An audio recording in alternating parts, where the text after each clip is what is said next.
Welcome to TheoTrade. Don Kaufman here, October 29th, 2025.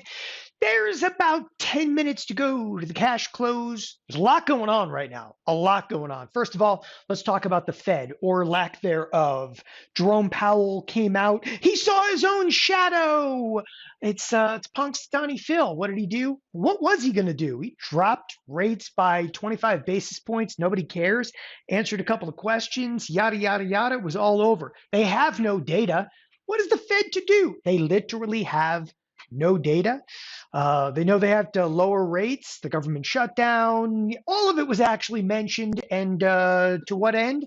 I mean, for the most part, if you're looking at my screen right here, right now, well, here is exactly where we kind of started the Fed. This is where Jerome Powell said something, and oh my gosh, he hit the main stage. Must have been the color of his tie. Then we have reverted basically back up. Where are we right now? Absolutely nowhere. Look, the Fed, okay, was in effect, well, ineffective. The only thing that did make a move off the Fed, though, the bond market. And the bond market, this is not what you want to see. This is not what you would have expected. Okay, so I want to make this very, very clear. So yeah, I'm poking some fun at Jerome Powell, right? Who wouldn't? Because I don't think that they said anything meaningful. But at the exact same time, okay, that I'm referencing that, I want you to understand the implication of interest rates. They spiked higher today. And yeah, that's where, I've seen some of the new home sales, some of the pending home sales come out. Numbers have actually been not half bad, but that's not good. That's a huge spike in the 10-year. This is specific to the 10-year. The 10-year is actually up quite dramatically here from where it started the day, just under 4%. Okay, and it's picked up quite a bit. We're actually going to have to watch this one very, very carefully in the days to come. So if there's one factor, okay, that changed quite substantially is, a 1-point move in bonds doesn't really mean a whole hell of a lot. It's the fact that the bonds really did react, though, okay, to the Fed. They were already seeing some sell-side activity. They just kind of piled on. Watch this in the next couple of days. It could be absolutely pivotal for the overall economy because at some point, the Fed starts to ease again, okay, and what they're doing doesn't necessarily have control of the longer term interest rates. Not yet anyway. The Fed can definitely influence the 10-year. The Fed can definitely influence the 30-year. They did it years ago, okay, through a version, they called it the twist program, but it's basically yield curve control, where they go out literally and buying and selling, 10 years and 30-year bonds. But push it aside for a second. Got to watch this in the next couple of days. And what you're watching for specifically, this 30-year, okay, or the 10-year, if it continues to sell off, bond vigilantes may come back around. And basically what that means is, okay, inflation could still be an issue. Debt, okay, debt's a huge issue. There's a lot of problems. There's a lot of problems in the bond world. All right, enough, okay, of the Jerome Powell speech. Let's really start to break it down. There is a huge divergence in the force.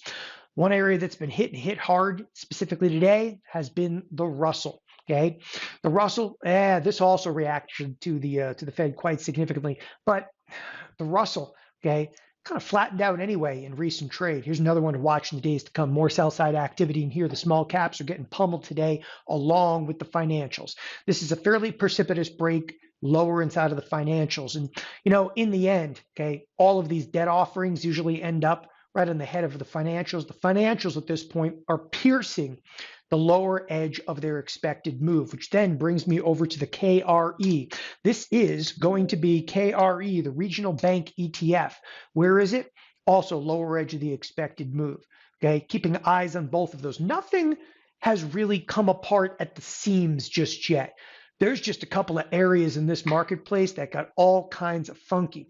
And I'm going to give you another one. Right now, you got the Nasdaq, it's ripping. It's AI trade against everything else. And why not? NVIDIA hit a $5 trillion market cap today. That's right, people, $5 trillion. But at the same time that I'm saying that, you have to recognize that Microsoft earnings after the bell today. Google, earnings after the bell today. Meta, earnings after the bell today. And you know what? Those added up together, yeah, they're worth a lot more than that 5 trillion. That is a significant amount of market cap that's coming out swinging. And at this point, okay, nothing has been able to damage Nasdaq. Again, the earnings are going to be a little bit of a coin flip, but if there's something that pushes, okay, any one of those three lower, you're really going to feel it. Not just in the Nasdaq. Look, the Nasdaq, okay, you can call it, you need a new name for overbought over here. And the Nasdaq is ripping to the upside. But if one of those products comes out with some heavy market cap, obviously Microsoft, you're looking at $4 trillion of like Microsoft market cap, $4 trillion. This thing actually comes out down, it's going to damage the S&Ps in a big way. Your risk reward at this point, in my opinion, it's not even. There's upside potential, but this last run to the upside in the S&Ps has been absolutely stellar. Some are going to say it's overbought. The downside risk, though, okay, it's big, it's perilous. And I'll tell you what, the market sees it. It's not just me saying it. How do you know the market sees it? Okay, you need only look over at volatility. So this is volatility futures kind of creeping up. But the bigger one that's been more than even creeping up, look at the last couple of days in the VVIX. This is the volatility of the VIX. Okay, last 4 trading sessions, it's up there. I mean, the VVIX is at 102. And if you look back historically speaking, and I am going to show you back a little historically speaking over here. Let's go back like 15 years. And I'm actually going to freeze the screen. I'm going to draw a line right at this, okay, 102. That is kind of a critical inflection point for volatility. It just is. And anything above like this 102 level, things get real in a hurry. And we're there. Most of the time, you're spent below that level. And that's all I want to distinguish in here. Okay. I'm not getting into this. Doesn't say that, oh, the market's coming apart at the seams. That's not what I'm here to tell you. What I'm here to tell you, though, okay, risk reward is not even. There's downside risk to the S&Ps, big downside risk. And it's largely predicated on some of the earnings that are literally coming out tonight. Okay. And I wanted to point that out. Look, by the time this video actually gets out, those earnings have actually happened already. I get it. Those earnings are coming in the next like 2-3 minutes, but this is critical. It's been pointing to it for days. I've been bringing it up for days. There's a bid under volatility. We're in a dangerous place, okay, in terms of VVIX. We're in a dangerous place, okay, on a number of different fronts. And yet volatility, with the markets generally flat, volatility kind of creeping up in the backdrop of this. Look, okay, there's a lot of things to watch right now. I'm going to be with you guys the entire rest of the week, obviously also doing the weekend update here.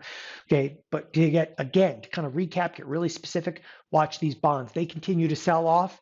That is not good for the S&Ps. That's actually going to raise interest rates, going to hammer the home builders, going to hammer, okay, some of the financials out there. So it's really going to undermine, if you will, the advanced decline line of the marketplace. And it's amazing to see this. I mean, literally, it is amazing to see this. The advanced decline line is almost pegged to the downside, but the S&Ps massively unchanged. The market breadth, it sucks out there. Just terrible. With volatility creeping out in the backdrop, okay, keep your head in the game. Things are going to get wild the next couple of days. Thanks, everybody, for joining us here at TheoTrade. Have a wonderful evening. Bye-bye.